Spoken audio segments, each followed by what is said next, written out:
Me gustaría saber dibujar y poder enviaros un gran dibujo, pintado con nuestras casas, con nuestras calles, con nuestros paisajes, con nuestros campos, con nuestras montañas.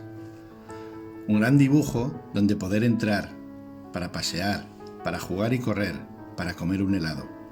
Un gran dibujo donde vais de esquina a esquina, de la playa a la montaña, de la ciudad al campo, con todos nosotros. Un dibujo muy grande para que estemos juntos dentro. Un dibujo tan grande como vuestra ausencia, como nuestra tristeza. Un dibujo pintado de esperanza porque estaremos siempre juntos. Pero no sé dibujar tanto. Solo sé querer. Volveréis y vosotros los niños me ayudaréis a dibujar un verano y otro y otro. Un gran dibujo de sonrisas.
Salam aleikum. Te queremos muchísimo.